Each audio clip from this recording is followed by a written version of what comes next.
my channel. I am the Mass Trans and you are watching me, baby.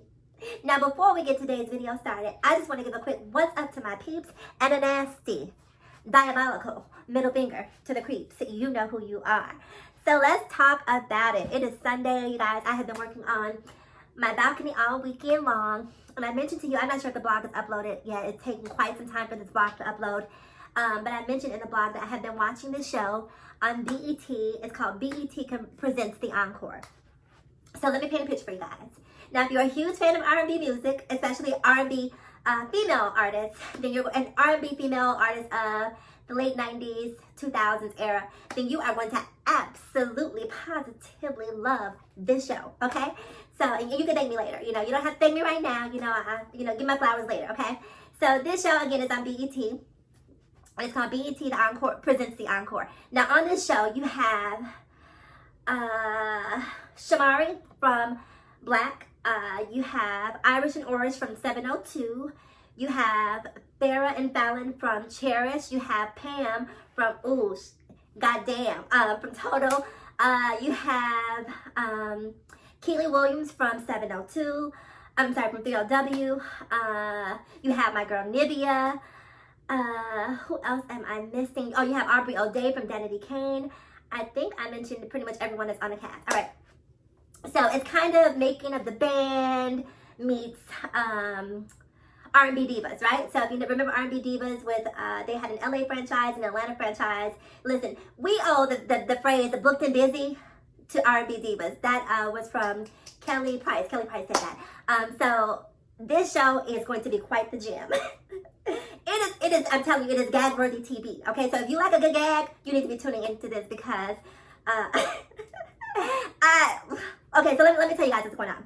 So first of all, let's talk about my favorites and my least favorites. So on the side of my favorites, you have Nivea, you have Keely Williams of 3LW, you have Irish and Orange of 702, and somewhere right in the middle, kind of a person that I vacillate back and forth between would be Shamari. I don't necessarily have a vibe either way on Shamari. Now on the other side, on this side over here, we got the girls that catch me outside. How about that? So we got the girls who I need to see outside. I need to call these girls to the carpet. So on this side, we have Farrah and Fallyn from Cherish. We got issues with them, okay? In addition to Farrah and Fallyn, we have Aubrey from Danity Kane, right? And who else do we have over there? And another person who falls in the middle for me is Pam from Total. And I think that's about it. Okay, so let's talk about the girls that I do like and why I like them. So over here you have Nivea. Nivea is just good vibes, right? Nivea is just a good time girl. Nivea is just fun, energetic, vibrant. She seems like she wants to laugh and have a good time. It's just hard to imagine Nivea having a bad day because she just brings such a burst of positive energy. So I just absolutely love positive vibes. And for me, that's what Nivea radiates, right? On this side, you have Keely Williams from 3LW, right? This is another girl that I do like. And it's funny because coming into it, now back when 3LW was doing their thing back in the Promises days, Keely was actually my favorite one from that group. There was a slow song that they had. I cannot remember it, but they performed it on Apollo. And Keely did her thing and she became my favorite in the group way back then. But after hearing all of these stories that Notori was talking about them throwing mashed potatoes and how Keely and her sister sort of double teamed her and got her kicked out of the group, it sort of, left a little bit of a patina, if you will, on my impression of Keely, excuse me. So I like Keely because Keely just seems like a grown woman. Keely is like, look, I have kids. I know I'm on a reality TV show, but I'm not coming on here giving all of that. I'm going to maintain comportment and poise and refinement. And if you want to be ratchet, if you want to do ghetto, you go ahead and do that. But the world is watching. I'm not trying to give all that. So Keely to me gives very mature and very reserved energy, and I definitely appreciate that. I'm gonna move Pam from Total up on this side too, just for now. She's a little bit of a religious zealot, in my opinion. I appreciate, if you love God, you love God, but please don't force feed that to me. I'm a spiritual person, right? I don't do practice this whole Bible thing, but I believe in respecting people who do. So if you're a religious person and you believe in God and you believe in the Bible and all of that goodness, then I say, great. I'm happy you found a source of peace. I'm happy you found a sense of solace. Whatever the Bible and whatever religion brings you, I'm happy you found that. But please do not come force feeding religion to me. You know what I mean? And Pam is very, very pious, very dogmatic, which for me sometimes can just become a little bit much, right? But I still like her energy, and I'll tell you guys why I like her energy. And who else? Oh, okay, so Irish and Orange from 702. The reason I like them is because, for me, those two are the underdogs on this show. And I'm just a person who has a tendency to root for the underdog. That's just me. And so they how can I say this? Orange and Irish probably need the most finessing. They probably need the most finessing, so we'll just say that. So that's who I like over here. So we got Keely, we got Nivea, we got Pam from Total, we got Irish and Orange. Now over here, and then we have, don't forget we have Shamari right here in the middle. So over here on this side, we got these chicks from Cherish. Fallyn and Farrah, who are twin sisters from the group Cherish. Now, if you asked me to name a Cherish song prior to watching the intro to this show, couldn't name one. Could not name a single Cherish song. Sorry, now when they played the song, I did recognize the song, but was it a bop? For me, it was not. It wasn't giving that. Like, you could have brought the girls from Jade on here. You could have brought the girls from Brownstone on here. You could have brought the girls from, what's the girls who sing Cut Close? You could have brought the girls from Cut Close on here. Who else? Hell, you could have brought, what was the two girls from R. Kelly's group? I can't think of the name of it. But anyway, I'll try to remember and put the name. But there are so many other girl groups that, in my opinion, had, you could have brought Janae, so many other girl groups, again, that had so much more success than Cherish. For them to be over here, what was these other groups, the girls with the all-white girl group? Damn it, I cannot think of all these groups, but there were some other groups whose success definitely trumped Cherish's success. And the reason I'm talking about this is because you could, if you were just to judge by ego, if you were just to judge by energy, you would think that Cherish had won Diamond like 5, 6, 7 times. Like, their ego is out of control, right?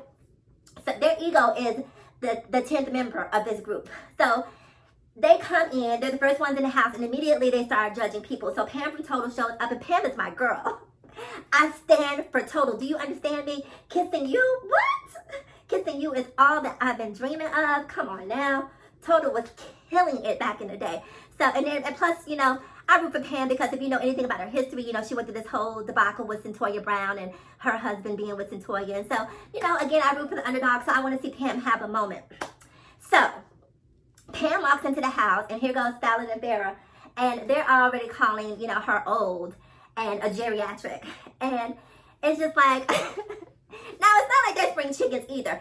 These girls have to be mid-30s, right? So it's not like they're like 21, 22, you know, in order for them to be sort of judging Pam based on her age. Now, because I keep it 100, because that's all I know how to do, is keep it 100, I saw what they were talking about. So it wasn't what they were saying, it was how they were saying it. Y'all know what I mean? Like, did Pam come across a little matronly, a little antiquated? Yes, she did. You know what I mean? But my thing is, I have a wait and see attitude, right? Because sometimes you can't judge a book by its cover. You know, you have to wait and see how this person delivers and how this person stacks up against the rest of the people in the crowd. So they're calling, Fallyn and Farrah are calling people old, and, you know, they're just creating this bad energy. So at some point, everyone arrives in the house and everyone's sitting around talking. And Keely at that point says, well, I'm not here to be a member of the group. I'm actually here as a creative director. A creative what? Says who? Oh, not what I signed up for, girl. So Keely's like, I'm not here for to perform. I'm here to be a creative director. And my question was, now, are you a self-appointed creative director, or has the producers, you know, spoken to you? You guys have had some sort of conversation about you being appointed as creative director? Like, girl, explain yourself. Talk to me. And so that's what I think was missing from her proclamation. So when you proclaim that you were the creative director, girl, give me some background, girl, give me some juice, girl, fill me in. You know, there's all of these blanks, and I need you to come in and fill each one of them in so that I understand how you have been designated as such. So after Keely says that she's the creative director, you know, immediately Fallyn and Farrah, girl, thing one and thing two, they take issue with that and start attacking this girl, you know, as opposed to asking questions and trying to gain insight. They start attacking her. Shamari was sort of on the attack too. Later on, you saw her sort of move back to the middle, and that's why she's in the middle for me. She's not either here nor there. She's just right here. I'm still waiting to see, you know, if she's a waffler or who she is. So all of them start attacking Keely, and then at some point, the rest of the girls, it was actually Irish, or no, it was Irish, I believe, that was basically like, look, we're not going to do that to her. And that's what immediately made me fall in love with her, because, you know, sometimes it's hard to be the first one to speak up when you see someone being bullied. And so I like the fact that Irish was like not having any parts of it, like, we're not going to do that. And when she did that, it made other people in the room more comfortable to speak up and say how they felt, because they didn't like it either. Now, also in that moment, I really appreciated the way that Keely handled it, because Keely could have went left. I probably would have took a sharp left. I'm very sensitive to the way that you speak to me, right? Listen, now if you're a child or a baby, you know, of course, you know, I'm going to give you a pass. But if you're old enough to know better and you just refuse to act and behave like you don't know better because other people haven't been correcting you, you will be corrected today. You will understand today which lines you can cross and which ones you cannot cross. And she is a line that you do not cross. Understood? Because guess what? I cross lines back. Okay? So if you want me to maintain social distancing, if you want me to maintain reading distance, then you need to do the same in return, sis. Because, baby, the reads will get up close and personal if we have to go there. So I appreciated that Keely didn't get her hands dirty, because, woo! I'm just saying. I'm just saying. Might not have been the same conversation or the same show had I been in Keely's position. So once all the girls started sort of coming down on Farrah and Fallyn about their attack on Keely, the two of them basically wanted to self-exile, where they, you know, went onto the patio and were talking about, asking themselves questions about why they weren't there. You know, my sister is a millionaire. If your sister is a millionaire, if the coin is coming in hand over fist and you just got it like that, why are you here? Why are you here? Clearly you're here for something, be it the exposure, be it the check, whatever the case may be, you're here. And that tells me that, first of all, not to shoot holes in anyone's income, $1 million is a nice piece of change, but is it a amount of change that you could just be comfortable with in this day and age, in this economy, living in California? Probably not. $1 million in California is going to buy you a 1-bedroom condo in an okay neighborhood. So this whole thing, my sister is a millionaire. And first of all, girl, your sister can speak up for herself. Girl, what's in your bank account? Girl, how much are you holding? What are you counting? The fact that you have to use your sister's financial standing as leverage tells me, girl, that, girl, you got a coin purse, girl, nickels and dime, okay? So I'm going to need you to have a seat, girl. Sit before sat, okay? I'll say it again. Sit before sat. Because if you don't sit down, girl, I will have to sat you down, okay? So sit before sat. So they're over there, and they're sort of, Fallyn and Farrah are off to the side debating whether or not they want to continue being a part of the cast. And I'm like, please let them leave, because this is the type of energy that ruins girl groups.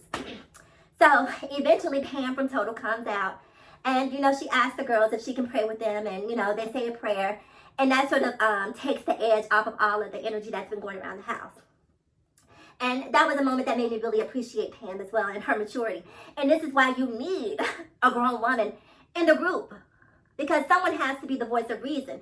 And, you know, you may think just because the person is older that they may not have anything to contribute to the group, but sometimes the missing element in a lot of these girl groups is logic and reasoning. And apparently Pam was able to provide that.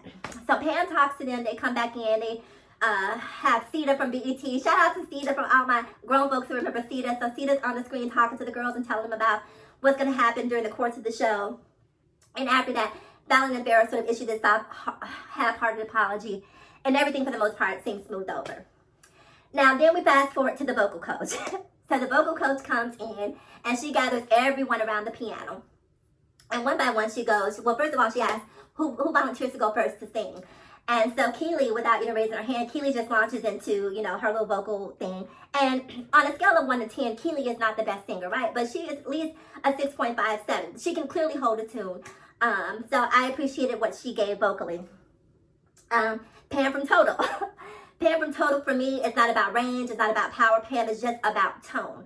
If you like Pam's voice, and I happen to love her voice, then you appreciate Pam for her tone. She has a very distinct sort of nasally, gravelly tone, and I actually love her tone. So she does her thing, and then they move on to Irish from 702. So Irish from 702, you know, she's a little rough around the edges, not the best, but you could tell that there was potential there. Shamari acted a fool. Shamari acted a fool. Shamari said, look, let me show you what it's about. So Shamari did her thing. And then Nivea, baby, baby, when I tell you Nivea took it back to church, to the laundromat, girl, Nivea can sing. Nivea can really sing. And so Nivea did her thing. Aubrey O'Day just started yelling. Like, I'm not a huge fan of Aubrey O'Day's vocals or her personality. I'm sorry, I'm just not. So she started screaming and yelling. I guess it was okay if you're into that sort of thing, but it came across to me as a bit ostentatious, for lack of a better term. Like she was trying to show off and trying to sort of stake her claim that, you know, I'm this power vocalist. And to me, it just sounded like a bunch of cats screaming and yelling. It didn't get me where I was going. And then you had Orish from 702. Poor baby. Orish is so pretty, but Orish is not a lead singer. We're gonna leave it there because, you know, I don't like to kick someone who's, you know, having a tough time. But Orish is just not she's not a lead vocalist, okay? And who else did we have? Fallyn and Farrah, the girls from Cherish. Now, when you talking all that cash, when you piping up to the degree that they are, I'm expecting for these girls to come giving me Mariah mixed with Beyonce, mixed with Aretha, mixed, you know what I mean? Like, I'm just expecting this hybrid of amazingness from the girls from Cherish. And they were all right. Like, for me, they were sort of on the same scale as Keely, maybe a 6 to 7 in terms of their vocal abilities. Nothing that they did to me was... nothing stood out to me as like, wow, okay, they're a force to be reckoned with. Who else was there? I think I covered everyone who sang. So after they all sing, the next part is choreography. And baby, when I tell you, the girls were struggling with this choreography. So choreography comes in, Aaliyah, I think it was Aaliyah Jane, someone like that. She came in to teach choreography. Aubrey's a trained dancer, so you know, I have to give credit where credit is due. Even though I'm not a fan of Aubrey, Aubrey catches on to those routines like that, and Aubrey can buck. Okay, so Aubrey did her thing, and surprisingly, Keely Williams. I was like, okay, Keely, I see you, Keely. So Keely came out, and from Keely from 702. So she was dancing. She did her thing. Who else was there that was okay? The girls from Cherish again were okay. I think that they thought that they were better than they actually were. And then poor Nivea, poor Pam, poor Irish, poor Orish, you know, they struggled. You know, choreography once again is not their thing. So, but who knows, with time, hopefully, you know, those skill sets can be rebuilt. So, having seen everyone sing and everyone dance at that point, Aubrey is already sort of plotting in the background. So in her mind, she's created this supergroup amongst the supergroup, right? A sub-supergroup, right? And the sub-supergroup that Aubrey has created is herself, of course, Fallyn, Farrah, and Shamari from 702. So she wants the four of them to go off and create their own group. And she's basically leaving Irish, Orish, Nivea, and Keely to create their own group. And Pam, excuse me. And it was in that moment, I'm like, I see why Don slapped her. For those of you who are familiar with the history of Don Richard, Identity Kane and Don Richard, you know what I'm talking about. So I'm like, I see why Don had to put her hands on Aubrey, because Aubrey is so self-serving, so self-absorbed. Like, I can see what being in a group would be like for her, because she really pushes her own agenda. And how can you be in a group if you can only push your own agenda? The whole thing about being in a group, and I don't care what type of group this is, you know, a relationship is a group. You know, if you have a significant other, man, woman, what have you, it's a group, right? It's a two-person group. But within the confines of that group, it is essential to learn how to compromise, right? I always tell my boyfriend, I say, the root word of relationship is relate, right?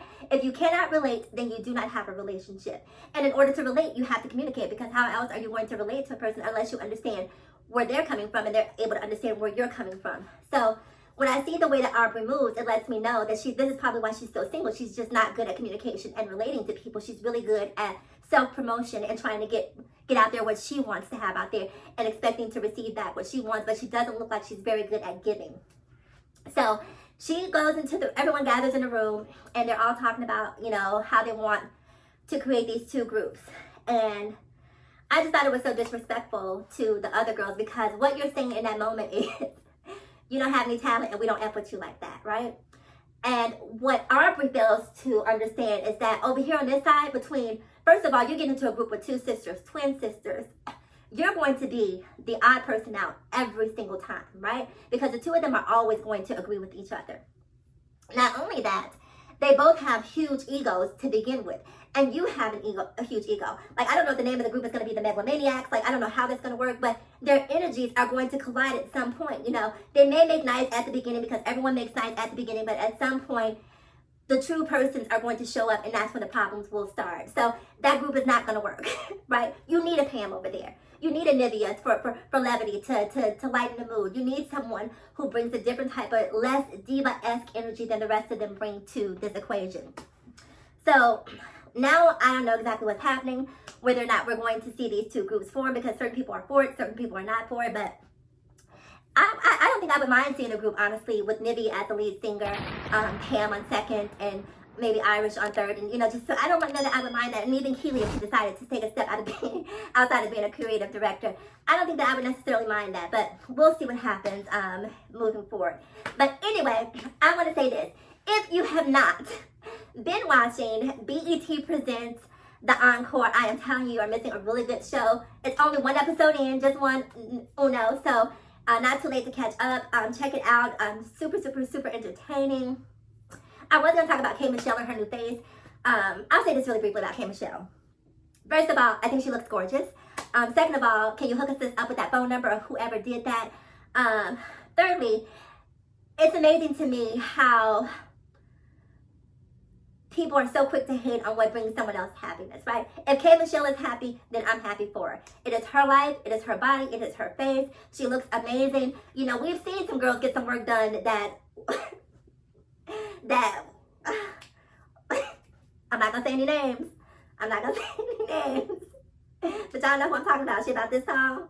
She's an MC. That's all I'm gonna say. We've seen some girls get some work done that you're just like, girl. But in K. Michelle's case, the work is Issey Miyake. Okay?